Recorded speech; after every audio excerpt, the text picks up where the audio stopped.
Hey everybody, welcome to the Goots Cast or the Goots. It's WrestleMania week. The comedy clubs are reopened, but we haven't stopped doing this fucking podcast. If it's a football team, how come it's a baseball cap? At least every sports team has a baseball cap, bro. I'm wearing a Raiders hat. Isn't that really like? If you think about it, that's really fucking stupid. Well, I mean, they're the best hats to wear. I mean, what are you gonna make a sombrero with the fucking Raiders? No, but I don't know. I don't know. How come there's no fucking like Stetsons with fucking like the like football? Who would wear those? This is like, boom, I'm wearing it. There you go. Or a flat cap. I guess you can't see shit with a flat cap. What do you want? Like one of those newspaper boy hats that says "fuck you"? Yeah, I don't know. Sailor's hat. Like sailor's hat. Hey, I'm a fan of the Rams. So the sailor hats have to be hockey players because they're like, oh yeah, like who doesn't love the Colorado Avalanche? All right, dude. It's night one of WrestleMania week. We got you're right there. We got nine nights to go. Night one. What if I can't believe this is like they're like, oh, this will get people to go watch WrestleMania. We're doing Raw first, right? Yeah, we're covering Raw and last week's NWA Power, what the fuck they call it. Because I've been paying for that shit, so we're gonna talk about it. Wow, this is the go home Raw for WrestleMania week. Now, as you guys know, as I mentioned before, my theory is they do not give a fuck about how they do on WrestleMania because they already got their money for WrestleMania. They already sold it to Peacock. If it draws like 50 people, that's Peacock's problem. That's not WWE's problem anymore. That's why I don't think they're even trying. And I think I was proven right tonight because they're not fucking trying. No, they're not trying at all, dude. They are barely, dude. They put more effort.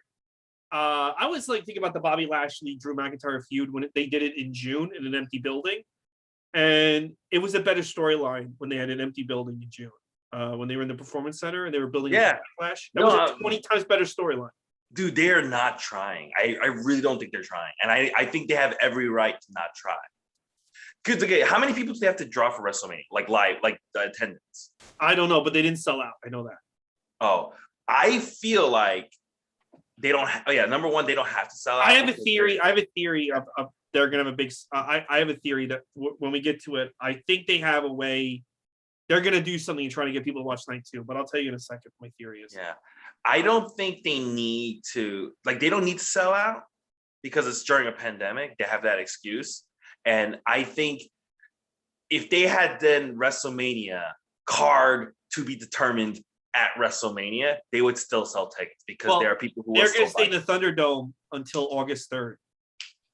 August 3rd. So wait, besides WrestleMania, everything else is going to be in the Thunderdome till August 3rd. Okay. I don't understand. Like, so me and Andrew before we're talking how everybody in the New York comedy community is going back to normal, like nothing fucking happened. Mm-hmm. I guess maybe Vance is like better safe than sorry, but at this point, if the virus is going away, like we're all pretending it is.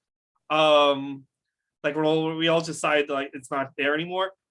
I really think they should be doing outdoor shows with at least a few people because wrestling? Yeah, wrestling, WWE even. If we're just gonna pretend like this shit went away, maybe unless Vince has some government information we don't know and he's like, I'm not fucking leaving.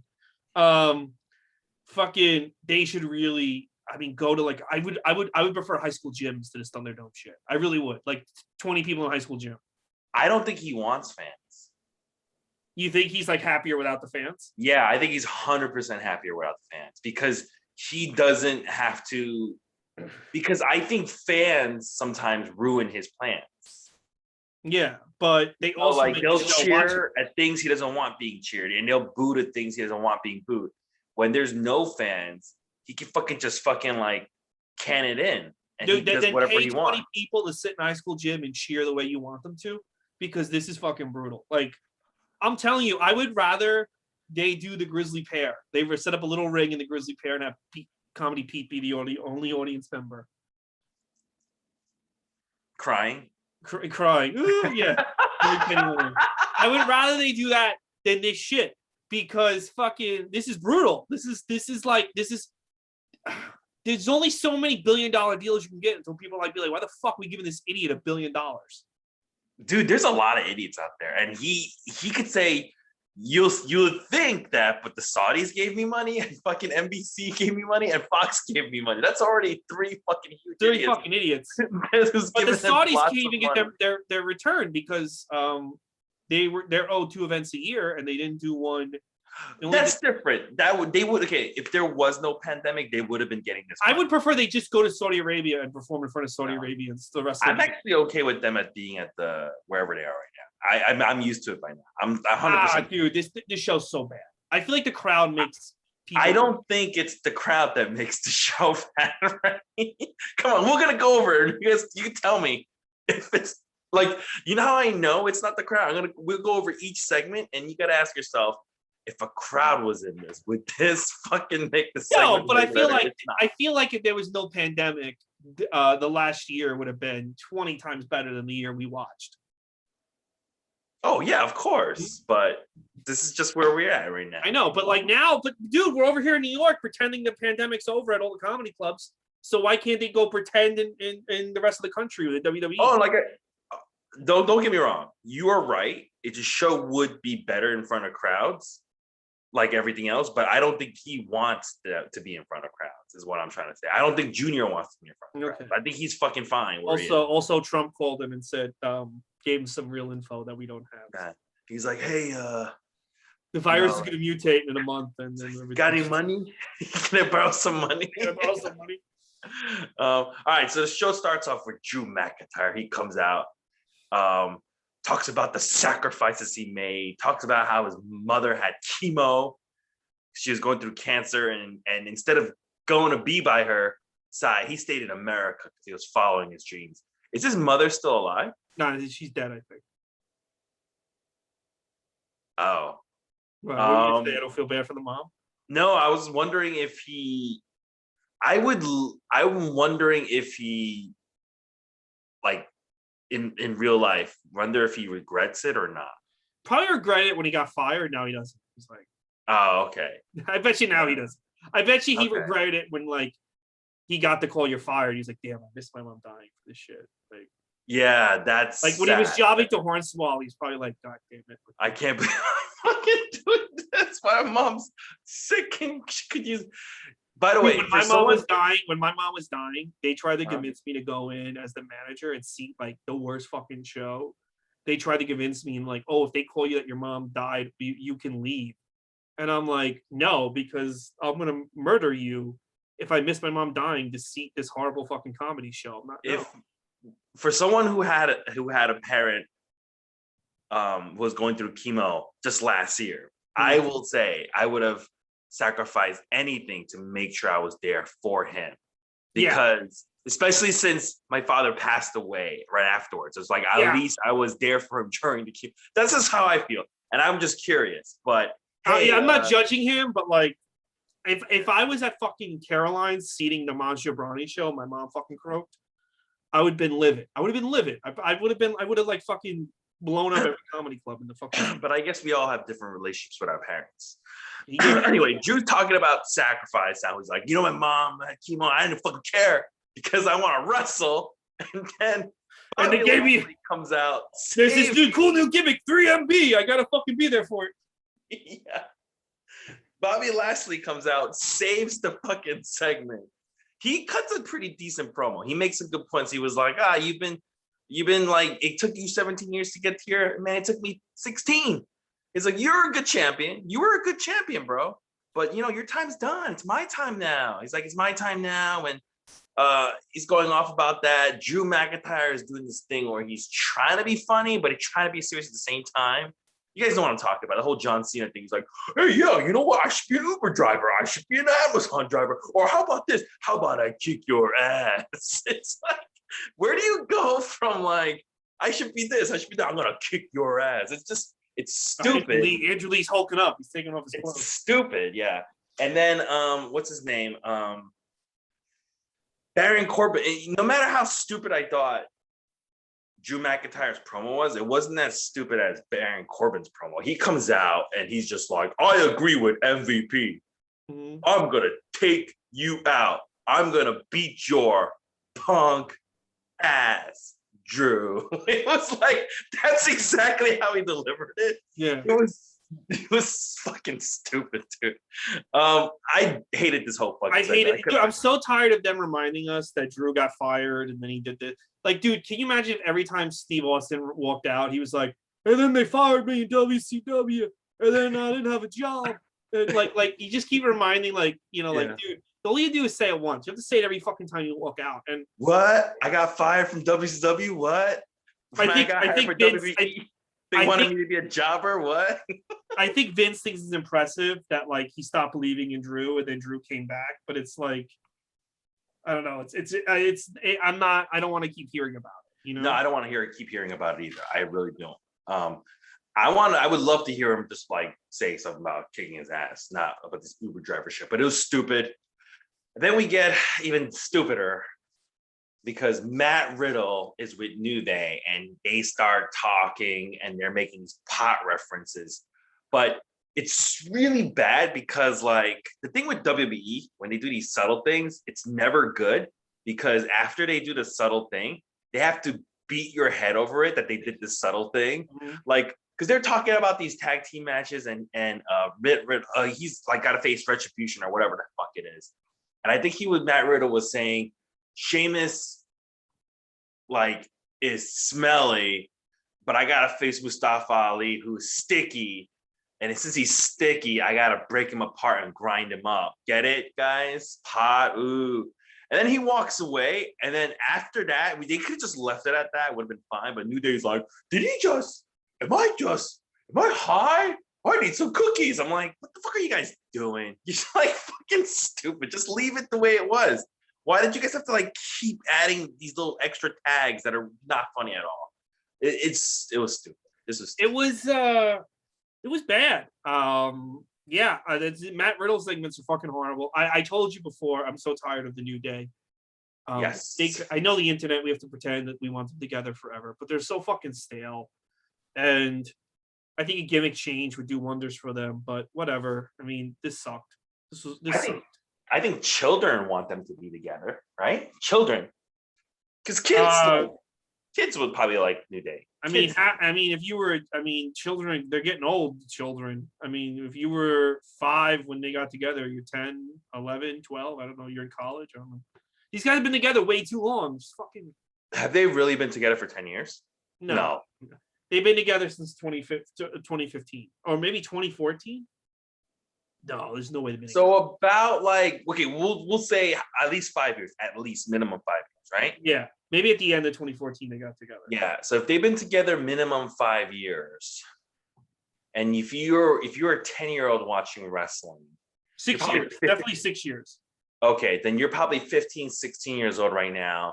So you're probably like, if you're a boy, 15, 16, you're probably more interested in vaginas than a New Day or something like that. So, no, but yeah, I can see how if you're 10 and you're 15 and 16, you might want to still see them together. I don't know.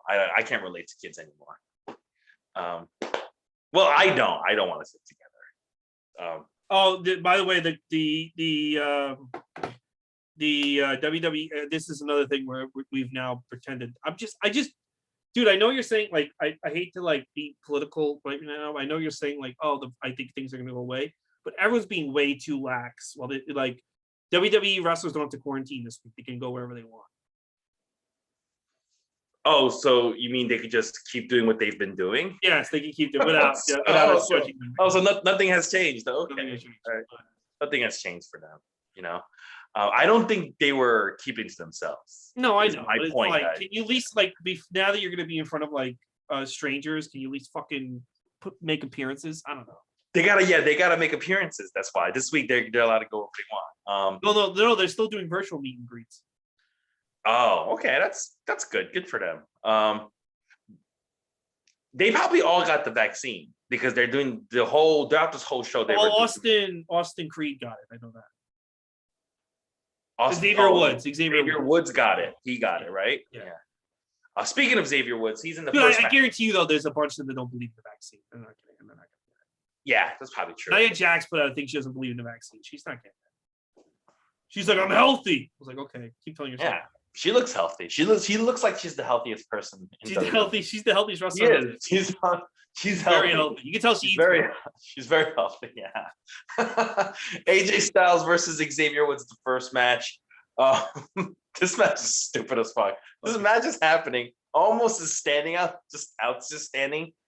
And Kofi Kingston grabs the microphone and he goes, "Hey, look at me!" And he throws the microphone at Almost. He just throws the microphone at Almost like looks at it, and then he just like slowly lumbers his way. Kofi gets in the ring and rolls out, distracts AJ Styles for Xavier Rose to roll him up for the win. This is the build-up. I have a feeling. I have this scary feeling that Almost is going to go into the ring and hit Xavier Woods with like one punch and pin him. I don't think Almost can wrestle because the way they're hiding him, I don't feel like he can wrestle. Unless like he's like amazing and AJ Styles is like, dude, imagine like he's the greatest wrestler. Like he's like this incredible like high flyer and AJ Styles is like, let's not show it until WrestleMania. And he tags Almost in. He starts like doing drop kicks, and that would be kind of funny. Possible because the same thing kind of happened with Pat McAfee, right? Like they're just hiding it. Yeah, and the same thing kind of happened with Dominic in a way, right? Where I wasn't expecting Dominic's match to be amazing, and it was. I do have a scary feeling he's literally going to hit Xavier with a one punch and pin him. I feel like he's going to do like the Great Khali chops, the overheads, the fucking top, boom, boom. Pull out the flute. Like fucking. I feel so bad for Kofi. 2 years ago, Kofi stole the show at WrestleMania. I was there live. A year ago, AJ Styles stole the show with Undertaker, and now they're stuck in this shit. It's like you really, there's no point in ever doing good in life. You just get fucking fucked over the next year. Yeah, well, they'll say at least you got a spot at WrestleMania. You're lucky to have a match. Bad Bunny arrives in a Bugatti, a white Bugatti with what's his fucking name? Damian Priest. And then they leave. They arrive in the building. Then Braun Strowman comes out. The biggest idiot in WWE. Those are their words, guys, not mine. Those are their words. He's a fucking idiot, guys. Braun Strowman's the biggest fucking idiot in WWE. And they give. How are they thinking this is getting him over? Yeah, they do this really long recap of why he's an idiot. Yeah, of how stupid he is. And he's in this steel cage in the ring, and he's talking because he's gonna have a steel cage match with Shane McMahon, and he goes, "You call me stupid? There's a lot of people like me, and I'm gonna beat your ass for all those people." That's right. He's gonna beat up Shane McMahon for every fucking idiot out there. There's a lot of fucking idiots in the world. Yeah, and I'm gonna beat them up for you. I'm gonna beat you up for them, Shane. Shane comes out, does a stupid promo, leads nowhere.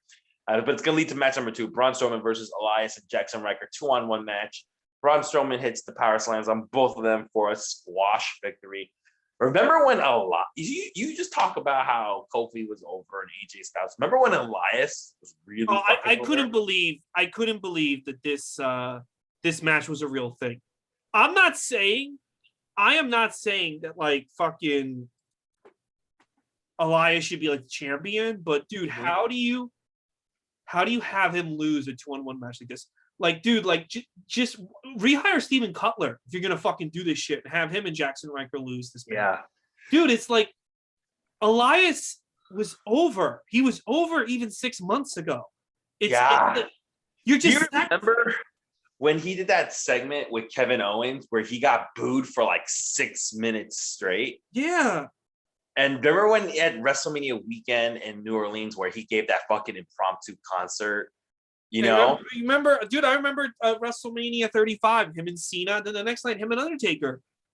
Fucking. And like, dude, it's like, look, one thing if he beats Elias again, or if he beat, but why would you have Elias? Like, it's just like, you make this guy look so fucking stupid. And if I was Elias, I would say to him, how do you expect me to recover from this ever? How do you expect me, short of Elias, like fucking destroying Roman Reigns and Drew McIntyre at the same time? How the fuck is his career supposed to recover from this? How the fuck are you ever gonna? You might as well just fire this fucking guy. Yeah, he looked indistinguishable from Riker tonight. And you know what? It'd be one thing if Braun Strowman was destroying him to build up a match with like Brock Lesnar or CM Punk or someone huge, like, or Edge or fucking Kenny Omega, or I'm just throwing out like crazy names. Like, okay, it's one thing for Braun Strowman to beat both these guys up because he's got like a huge match at WrestleMania. Dude, he's beating them up to get ready for Shane McMahon. So if he can beat up these two guys this easily, why the fuck would I believe Shane could even last a second with him? But of course, they're gonna have Braun Strowman sell for Shane like a fuck because he's a fucking idiot. Like they had fucking Undertaker sell for Shane and Kevin Owens sell for Shane. Yeah, well, when you're the son of the billionaire, I mean, and it's your fucking playground, you kind of get to do whatever you want, you know? Dude, it's just like there's so many people he like. Dude, what about the two idiots in Retribution? Because at least with Donovan, the Dunko, whatever the fuck, T-Bar. No. Call them by their real names. T-Bar and Mace. T-Bar and Mace. At least with T-Bar and Mace, you can always just like take the mask off later on, make them themselves again, or put them back in NXT. Like that would have like with these two dudes, like, dude, you fucking it's just so stupid because like you make Elias look like a Honky Tonk Man was a pussy, but Honky Tonk Man and Greg Valentine didn't get beat up together by the, you know what I mean? Like he just you make it look worse than fucking Honky Tonk Man, bro. And that guy's character was I'm a pussy who can't fight. I think Elias is done. I think he. Yeah, I don't know. I don't think they see anything anymore.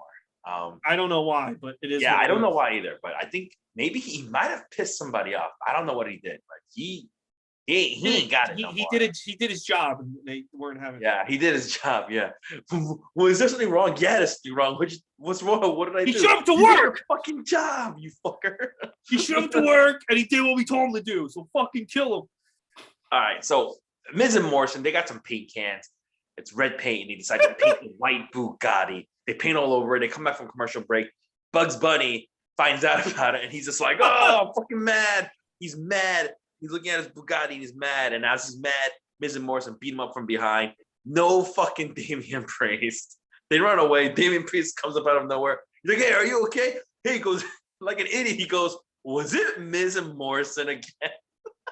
I was like, "No, it was Ricochet." He had enough it was Tozawa and Archer. Was it Miz and Morrison again? Stupid. What was that? Really fucking stupid. I couldn't believe Adam Pearce got there before Damian Priest. It was very weird. So Rhea Ripley is getting interviewed, and they're asking her, "Hey, you gotta have a match against Asuka, with no build up to it, just getting a fucking shot out of nowhere." Right? Even though you got beat up by Raquel Gonzalez. Yeah. You didn't win the Royal Rumble. You haven't had a match since the Royal Rumble, but we're just giving you a match against Asuka at WrestleMania. But you're tagging with her tonight. Anything about that? She's like, "Oh, we're gonna coexist. We gotta coexist, man." So at the start of the second hour, we get match number 3, Asuka and Rhea Ripley versus Nia Jax and Shayna Baszler. This is the second like opponent tag team that Nia Jax and Shayna Baszler is facing, because they just had this kind of match against. This is all they do with these two. They just all they do. If you have a feud, you have to then fight these two ding dongs. You have to tag and then fight these two. That's basically what has to happen. Yeah. And this is where it gets stupid. So they're having a match and they're tagging in and out, and then like near the end of the match, Rhea Ripley just turns on Asuka and attacks her, throws her into the ring, and Asuka gets hit with a knee strike by Shayna Baszler for Shayna Baszler and Nia Jax to win. Why didn't Rhea just attack her from the beginning if she was going to suit it? Because they told her we need to waste a couple of minutes. Can you just fucking? Because it's like when they wrestle to waste time. Remember I said that there's always a match that they just like, we just need to waste time. Oh yeah. That's definitely time was wasted in this one. That was. So I have a theory. Yes. What's your theory? I have a theory. Remember, how they have this women's tag team turmoil match? Yes, they do. So what tag team describe it for the audience, so then in case they didn't know. So it's four teams, and it's a gauntlet match basically. So no, it's not a gauntlet match. Is it just 4 teams at once? No, I think it's a tag team turmoil is always a gauntlet match. Okay, so the 4 teams are the Riot Squad, Dana Brooke and what's her name? Mandy Rose, Lana and Naomi, and the 4th team is Tamina and Natalia. Okay. They're gonna fight night 1. Winner fights Shayna Baszler and Nia Jax. I have a theory that there's a 5th team in this, and it's gonna be Becky Lynch and Charlotte. And then they win, and then because they didn't sell, I don't think they, and then they're gonna use Becky Lynch to try to get more people to buy Peacock and to fucking buy tickets, because then you're like, Becky Lynch now has a match night 2 at WrestleMania.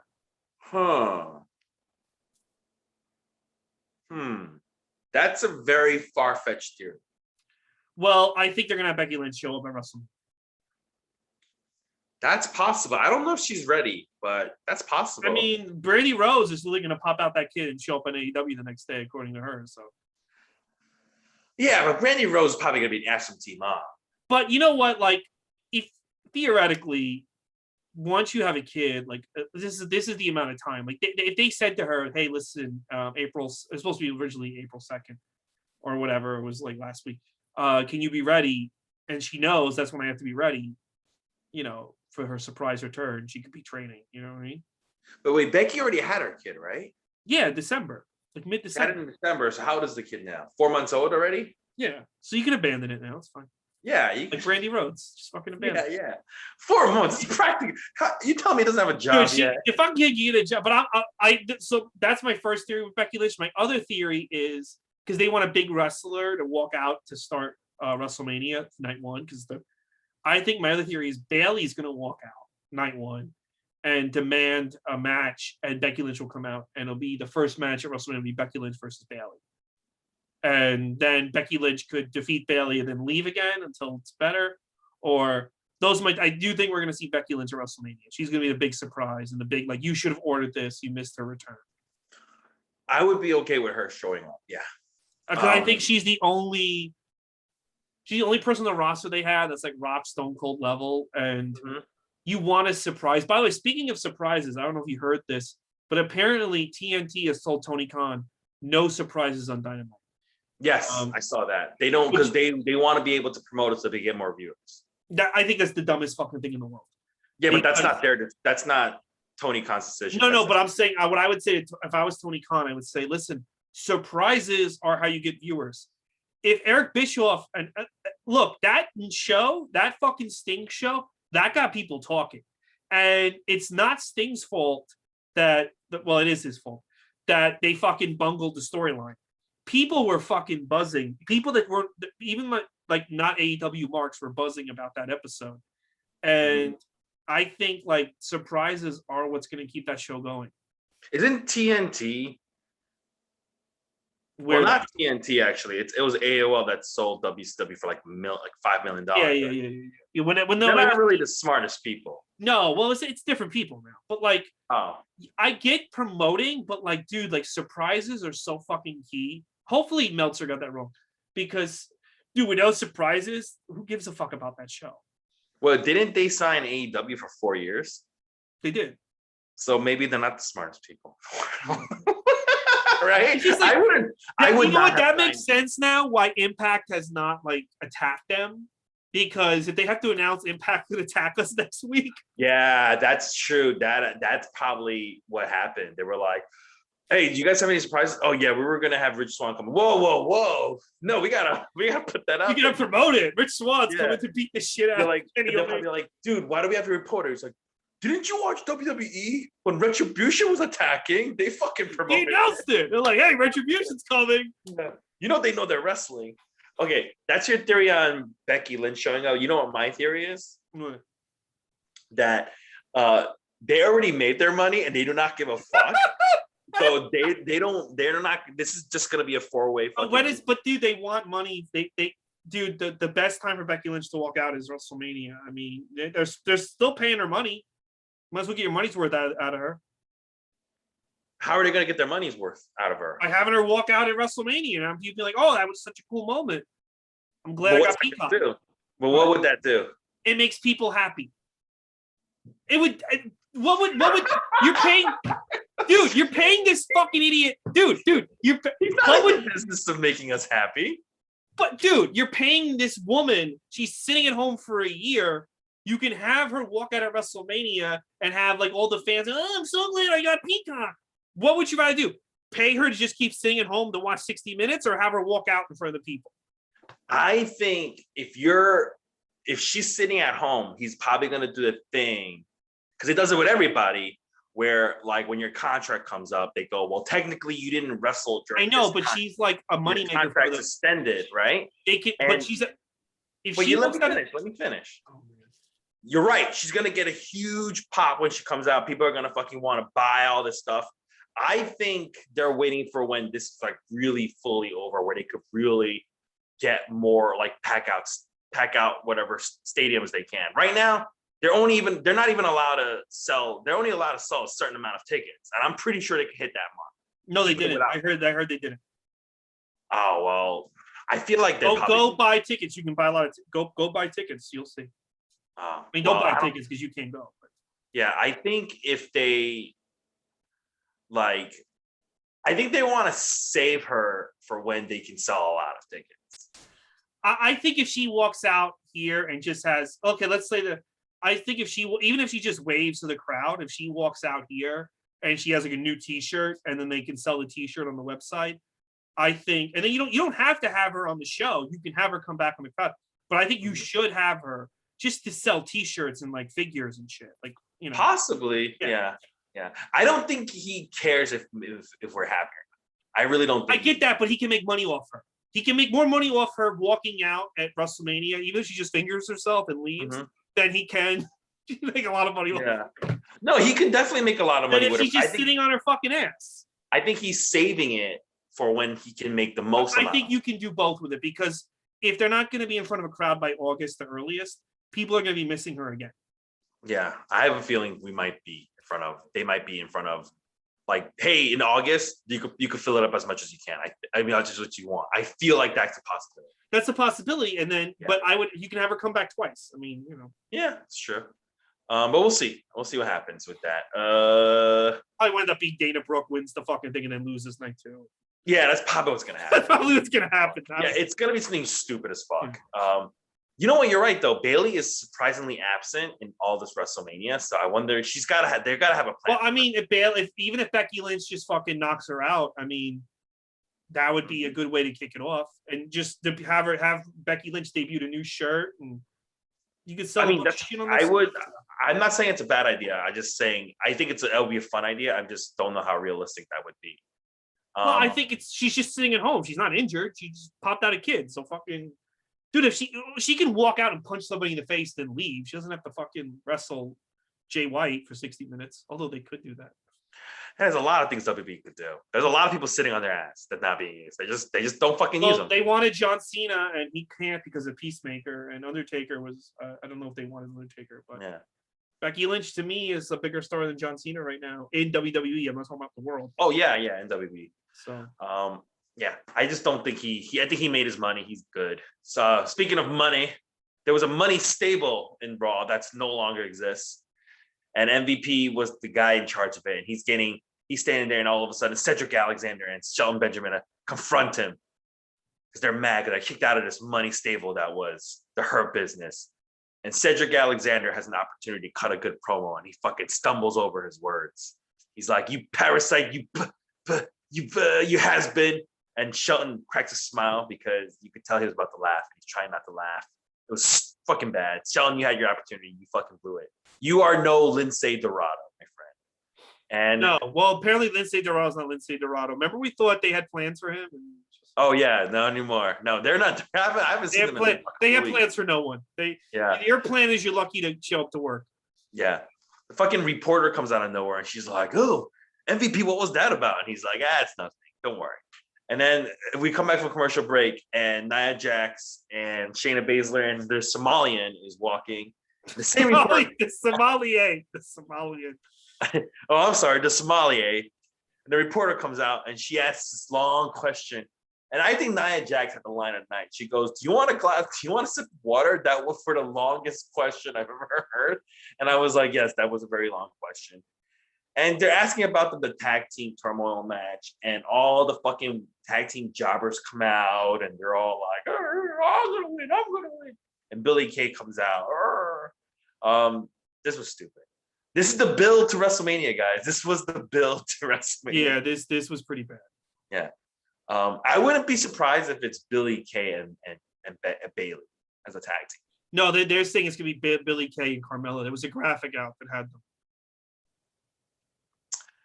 Oh, so there's a fifth team already in there. Billy Kay and Carmella. Yeah, but you can have a sixth. I mean, I guess you could have a sixth, yeah. As many as you want. You could have as many as you want, yeah. Yeah, you could have fucking Victoria and fucking Tessa Blanchard walk out and yell at the black people. I mean, why Victoria? Imagine, I don't know. She's not a racist. I'm just thinking, like, they gotta have her walk out with someone. Imagine they did. We're like, "Victoria, we want you back," and then like we're gonna have you tag with Tessa Blanchard. They come out, and then Tessa Blanchard just fucking starts spewing all this black hate, and Victoria's like, "Dude, what the fuck's going on?" Right? Like, well, you wanted to come back. This is she's just like, "What the hell's going on?" We go to match number 4: Cedric Alexander versus Bobby Lashley. Shelton and Cedric attack Bobby Lashley blatantly in front of the referee, but there's no bell. Match hasn't started yet. Lashley beats up both of them. Bell rings.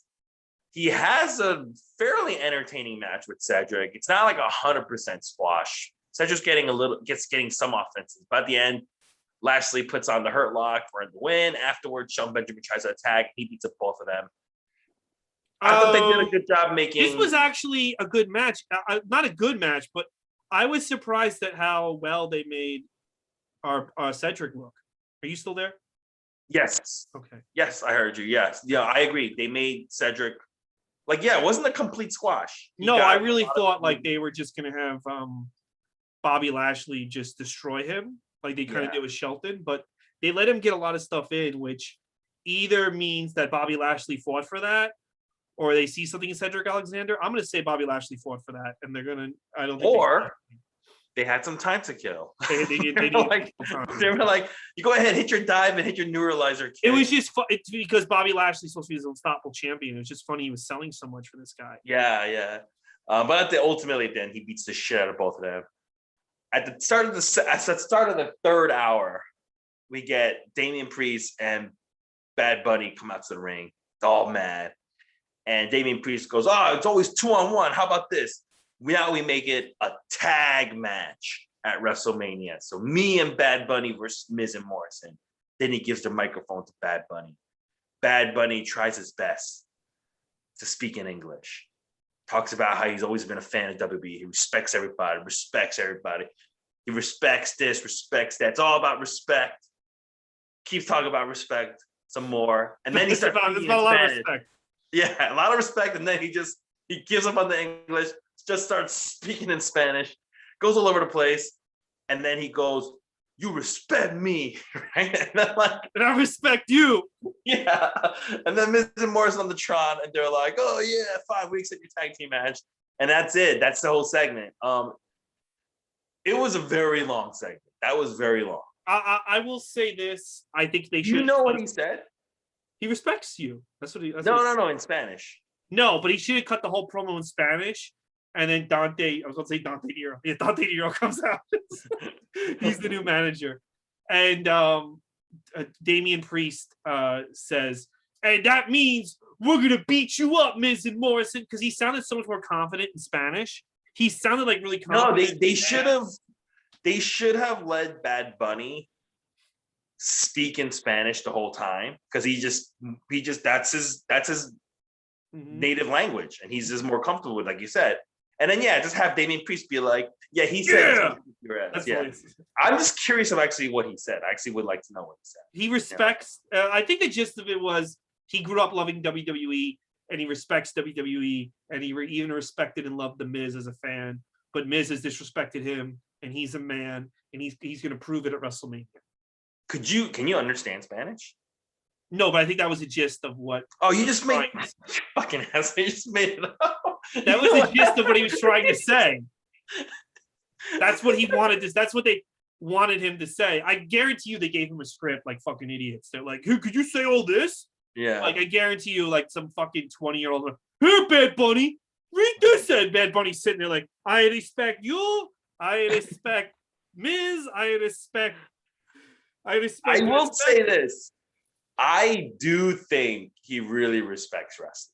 No, he does. Because he made a point of saying, like, I was watching this with my dad and my brothers, and like he watched this in Puerto Rico, and he watched this. He was just like, he's like, I respect. I think he wanted to mention I respect Undertaker.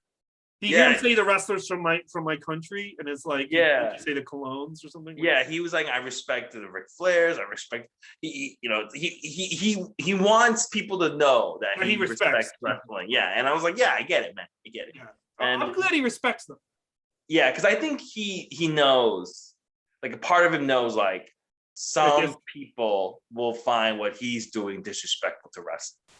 Right? Oh, yeah, all these white losers are. Yeah, and he just, I think, dude, like, for everybody who's out there, let me ask you guys a question. If Junior comes up to you and goes, "I want you to have a match at WrestleMania," give it to Tyler. I don't know. I respect wrestling too much to say yes to that. These fucking nerds, if they fucking had like, give it to Kona Reeves. Yeah, if they were like a celebrity and this happened, like, absolutely not. I demand you rehire Andrade and give him a world title shot. Fuck you, Vince. Like, that's why, like, they don't have any money because they're idiots. Do you really think if you're given that opportunity, you're gonna be like, no? And I bet you Bad Bunny first did say no. But they were like, no, you don't understand. We want you to do it. I really want you to do it. And everyone's telling you just like, and he'll pay you. Like, I'll even pay you this much money. I really want you to. Do you really think at that point you're gonna say no? You fucking idiot. No, dude. I would, if WWE wanted me to have a match, if I was a celebrity, I would agree to anything. I would agree to getting squashed by like fucking Carmella. Like, I would just agree to anything. If WWE offered me to do a match at WrestleMania, they wouldn't even have to pay me. Do you realize that? They wouldn't even have to pay me. They'd have to pay me. They have the money. They can pay me. No, but if they were like, hey, we won't pay anything, but if you want, you can be in a match at WrestleMania, you would still say yes. Oh, dude, yeah, I would say yes. Yeah, exactly. That's what I'm saying. Any match they propose, I would do. I would team with Hornswoggle and take on Nia Jax and Shayna Baszler if that's what they want. Yeah. And so I don't want to hear any criticism about, hey, this guy's in a fucking match, because everybody will fucking do it. So go fuck yourself. But I would, but I would say, like, if like, let's say they asked me in March and it was in April, I'd be like, can I do next year? Because I don't want to look like Michael J. and Colin Jost. I want to actually look at if they asked me to do it, I would get in the ring and I would say, the only thing I would do differently would be like, I don't respect this business. You guys are a bunch of fucking carnies. I don't respect Ric Flair. You know what I think would be a really good gimmick, and they would never do it? This would be a really good gimmick. It'd have to start with it'd have to be some indie wrestler nobody knows, right? Mm-hmm. But like, this guy just shits on WWE on the internet, like makes JD from New York videos, right? Or like Meltzer videos, and he just shits on wrestling. And then one day, and this had to be the fans will be back, and one day, like Drew McIntyre, someone says, like, you couldn't do what I do. And then like the next Monday on Raw, this guy comes out of the crowd and beats the shit out of like Drew McIntyre, and then grabs his phone and tweets how bad Raw sucks in the middle of security's taking him away. That would be a funny gimmick. Like an internet troll who fucking thinks WWE sucks, who becomes a WWE wrestler. I mean, it's kind of like Pat McAfee in a sense. But it would be really funny for the guy to still be bitching and moaning about Raw after he beat up whoever is in the ring. It would be done. It would be really cool if it was like a nobody. Because Pat McAfee is a somebody, so it's a little different. No, like a nobody. But WWE would have to have this guy like 6 months ahead of time. Yeah. And hopefully he has a following, making videos shitting on WWE. Just shit. And then finally, like someone like Alexa Bliss, someone challenge, says to him, you couldn't do what we do. Yeah, I could. I have tickets to Raw on Monday. And don't be surprised I jumped the rail. And like, he jumps the rail. All right. So Mustafa Ali's walking to the ring. Sheamus catches him and goes, hey, man, you got a match with Matt Riddle. I got a match with Matt Riddle at WrestleMania. And they're talking, and Matt Riddle rides his fucking scooter way past him. And then we're going to go to match number 5. the dove shit is still coming out of Matt Riddle's feet when he does the fucking flip. Yeah, what is that? What is that supposed to symbolize? That his feet smell like birds? What the fuck is that supposed to say? I don't know. That's dude. Do you know that? You know what they didn't do today? You know how Braun Strowman when he's been like it's a choo choo noise, right? Yeah, but they didn't do it tonight. They didn't do the choo choo sound for him. Dude, I think they don't. I think they secretly hate Braun Strowman. Yeah, I think they secretly don't like him. I think they really think he's mid. I think they really do. I think they do. Well, he comes. Have you ever run into his Instagram, his private Instagram? No. He's pretty fucking dumb, actually. He means well. He means well. Saying that a wrestler is dumb is like saying that, I don't know, like Asian people are good at math or something like that. But dude, you know what the funny? There are a lot of wrestlers who are really. Did you hear him on the WrestleMania last year? They covered WrestleMania. He said he was suicidal right before WrestleMania and stuff. I feel like they like don't like that shit. They're like, we're gonna punish you. Why was he suicidal right before WrestleMania? He kind of thought his career was going nowhere. He was right, and he kind of thought because he wasn't at WrestleMania. Remember, he wasn't on the card. So he was feeling suicidal. He was like, I don't. And Vince said to him, like, "You're this." Vince said something like, "You're my new Big Show." Like I'm always going to use you. Yeah. And then he was like, "Big Show, I don't want." It's even worse. Why are you trying to make me feel worse? I think he was right to think like, you know, here's the thing about Braun Strowman is that like a guy like him is that like if he were to quit, no, they're not going to want like. The fans are not going to be like, I hope Braun Strowman goes to AEW. And like, I kind of feel like he's trapped in WWE because he's such a WWE style wrestler. He can't go in the indies and reinvent himself like a Cody Rhodes. He's kind of always got to just be around WWE. Yeah. So if they treat him like shit, he just has to like kind of try to make it work. And I don't think he can, which is what's happening. You know what? I would be suicidal then too. That is yeah, I guess, yeah, it's just fine, whatever he is. Yeah, I don't think they like him either. You know, I don't think that I don't know what they think they're doing with Matt Riddle. I will say this though. I think they should keep doing that. They should keep doing that choo-choo sound. I like it. I actually do like it. I think it's so bad it's good. Like these fucking doves that fly. And like the doves that fly out of Matt Riddle's feet. I actually like that too. No, I hated that. I was like, this is the most ridiculous thing I've ever seen. Every time they do it, the commentators are like, whoa, what was that? Look, it's real birds flying out of it. Whoa. It's always their first time seeing it happen. Oh my God. There's birds at Matt Riddle's feet? It's so weird. It's the weirdest thing. I don't know why. I don't know what it symbolizes either. I don't know what. I bet you he was like. Is that like he's so high that he sees birds when he. Yeah, it's like, get it because he's always fucking high. Like, I don't know what that means, but all right. So we're going to our fifth match: Mustafa Ali versus Matt Riddle for like the third time in a month. This is like we've seen this match so many times. This was the pre-show match at Fastlane, wasn't it? Yes, it was. And then they had a match again on Raw, I think the following week. So this is the third time these guys are fighting. And actually it's not a bad match, but we've seen it so many times. And Matt Riddle, I thought this was actually their worst turnout because there were some moments where it was very, very choreographed. Matt Riddle hits the Bo Derek for the win. Sheamus was on commentary, but did nothing to build this fucking matchup against Matt Riddle at WrestleMania. It's nobody cares about this fucking match. Yeah, nobody cares about this. This match did nothing for me. I mean, I think Mustafa Ali's dead in the water again. I don't know. They built Matt Riddle to such a stupid point that I want to see Sheamus beat the shit out of him. I mean, I don't like Matt Riddle. I never did, but now I really don't like him because he's bad on the show and. They've ruined all these guys. So let's just move on. They ruined them all.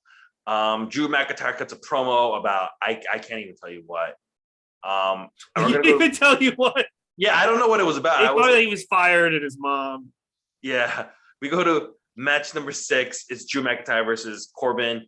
I'm fired. My mom's dead. Whatever. Yeah, he was like, "Damn it." I know in the beginning I said I was more glad I did this instead, but I think I regret that shit, man. Drew McIntyre versus King Corbin. This is a more competitive match than I thought it was going to be. It's very long. And now here comes the part that's stupid. MVP's on commentary. There was a part that was stupid. I thought. Yeah, MVP's on commentary, and he goes, Corbin, we didn't want you to like win the match. We wanted you to take him out. And he throws him the fucking cane. Corbin misses with the cane. It turns right into a fucking Claymore for Drew McIntyre to win. If the whole point was to just take Drew McIntyre out, why didn't like MVP just attack him with the cane while his back was to him? Here's an idea. If the whole point is to take Drew McIntyre out, why don't you just fucking have the Hurt Business beat him up? But you couldn't do that because you kicked out the other two members of the Hurt Business, you dumb fuck. Yeah, no, it's stupid. It made no sense whatsoever. Nothing else happens, guys. Oh, Bobby Lashley comes out and they just have like a fucking face off. That's your build to Bobby Lashley's losing on Sunday. They just think so? Yeah, they just want Drew to win the belt in front of people. That's all. Yeah, I think so. Hey, you know what? Drew McIntyre, this is the second WrestleMania he's headlining. So, in a way. Well, it's not really I consider the guy who main event Sunday a real headliner. So. Oh, okay. I see what you're saying. Last year, though. AJ Undertaker headlined night one. Drew did headline night two. So he did main event WrestleMania last year. He main evented WrestleMania last year. This year, it will be Roman Reigns. Yeah, okay. Roman Reigns, Edge, and Dave Bryan. All right. So that's your Raw. Let's talk about NWA Power real quick, and then we'll call it a night.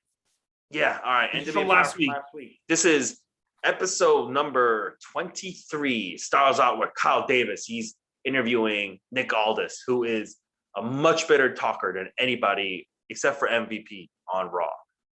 And he talks, and then fucking Trevor Murdoch interrupts him. Trevor Murdoch has the worst fucking teeth I've ever seen. Do you see it? It looks really fucked up. He looks like he has Isaac Yankem teeth. They're like fucking they're like the color of your fucking wooden door behind you. It's disgusting. And he goes, hey, fucking, what was this whole Adonis attacking me? Right? He goes, hey, fucking, she said, what the fuck? And then fucking Chris Adonis attacks him from behind and beats the crap out of him. I thought this was a decent segment because it sets up for what's going to happen later on this match. I mean, later on the show. It was all right. It was a good talking segment. Yeah, Nick Aldis is a good talker.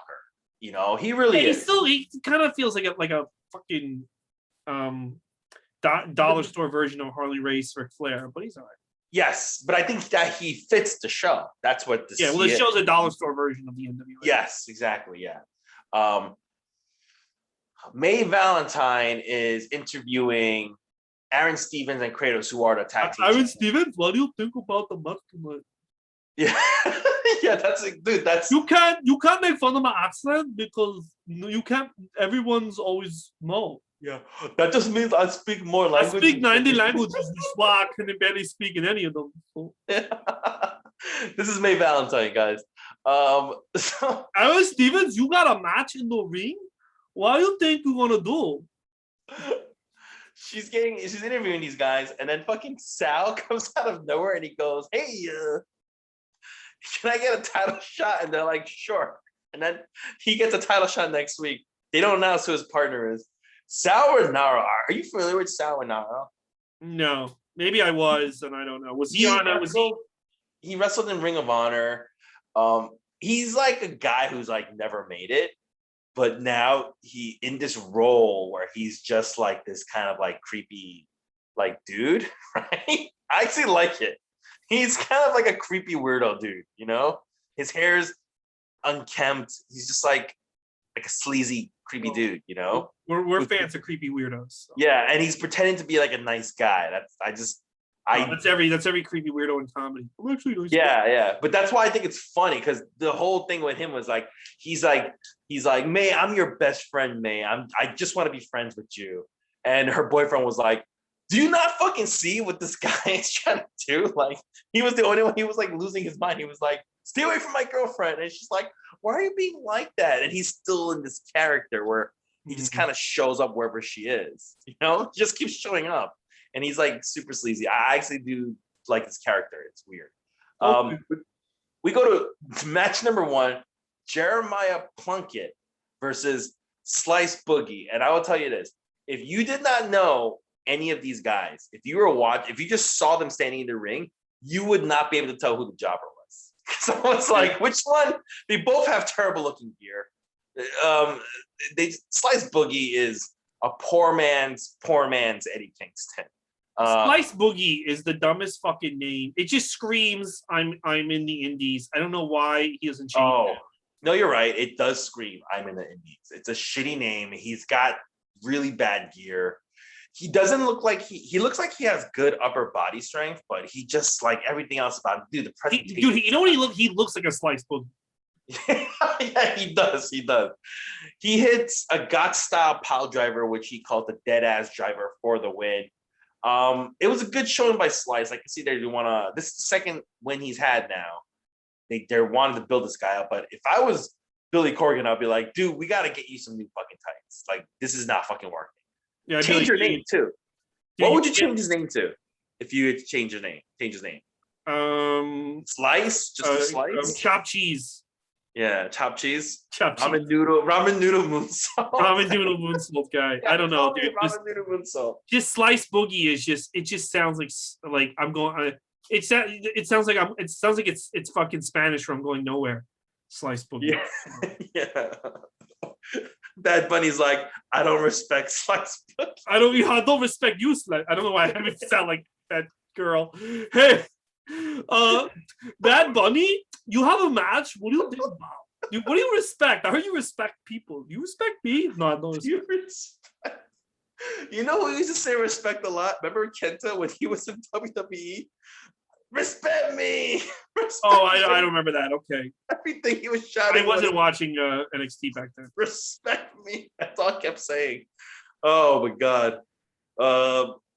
Austin Idol comes out with Tyrus. Dude, I can't stand Austin Idol. Austin Idol cuts like every promo is still like an 80s promo, and I'm like, oh my God, dude. Like it's not the 80s anymore.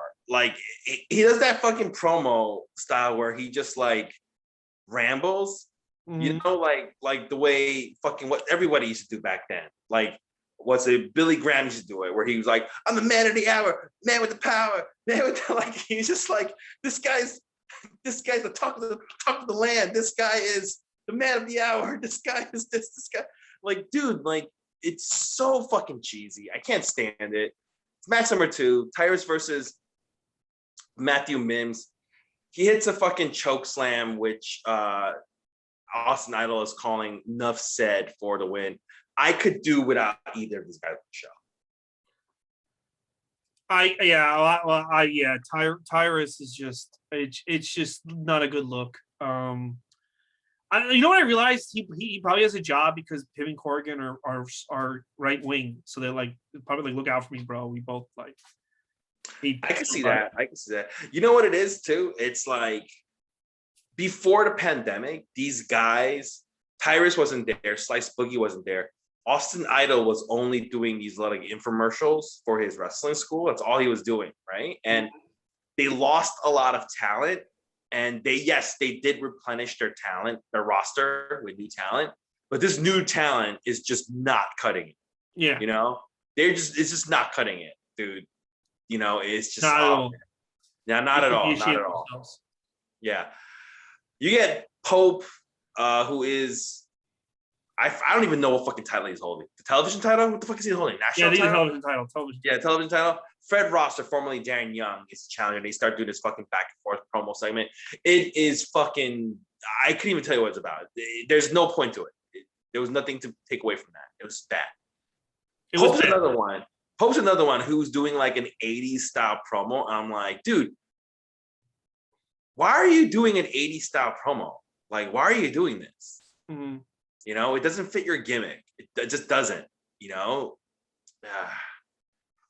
Melina joins the commentary booth for our next match. It is match number 3, Thunder Rosa and Alex Gracia versus Sky Blue and Genocide.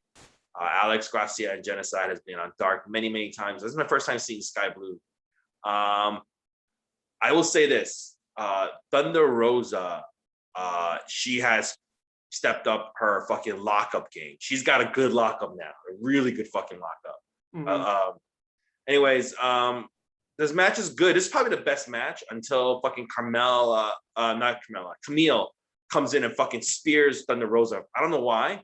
It causes a DQ, and Melina comes in to kind of like comfort run Thunder Rosa and keep Camille away, and then Camille turns around and faces off against Genocide. They just have a face off. What do you think about this? I like this one. I thought this was the best part of the whole show. Yes, I really liked this match. I liked all the girls in this match. I liked her partner. This was the best part of the show. You're right. Thunder Rosa is like quickly becoming their superstar. It was really good. Do you like? I like the I think she calls herself the bionic blonde Genocide. That's the robotic looking girl with the fucking silver face paint. She was good. Good size. Yeah, they look like they're building her up. What do you call it? I don't know why Camille attacked Thunder Rosa. She already won. She's number one contender. So why would you even need to pick a fight? I guess because they need to have a feud. You know. Yeah, I guess so. That part didn't make any sense to me. We're gonna go to match number 4. It is Nick Aldis is on commentary, and we get Chris Adonis versus Trevor Murdoch for the national title. For a 30-minute show. It's a 30-minute show, right? No, it's not. 50-minute show. It's a 50-minute show. They have 3 singles titles. It's crazy. It's a hardcore match, and Chris Adonis hits the master lock, or whatever they're calling it now, the Adonis lock. Murdoch passes out. So Chris Adonis is now the champion, the national champion. But Chris, what do we call it? Nick Aldis, he makes sure to note that Chris Adonis is not actually in his strictly business stable, but he's an associate. So that's a takeaway. This match is forgettable. None of the matches are really watchable because even the match I like, it ends in a DQ, so it doesn't fucking matter. Yeah, fuck them. Power is not as good as it used to be, and a lot of it has to do with the replenished roster. And I guess I have to get acclimated to them. I have no idea, but I don't. Their women's division is better, but their men's division is not in good places. Thunder Rosa is good, but yeah, the show is not what it was. They lost. It sucks. They lost a lot of their roster, but I mean, Tyrus is not the answer. No, they lost. You know what they did in the men's? What they had in the men's roster was they had new wrestlers that you were very interested in and seeing and were entertained by them, like Ricky Starks, Zicky Dice, and even the Question Mark. These were guys who you never got to see in TNA or fucking WWE or anything. This is your first time seeing them. To a lot of people was the NWA, and they were entertaining. And you were like, "Who's this new guy? I'm interested in seeing him. I want to see what he does next week because I don't know. He's so entertaining, but I never get to see this guy ever at all, except for this one show. There's nobody like that on the men's roster. Right now. Nobody. No.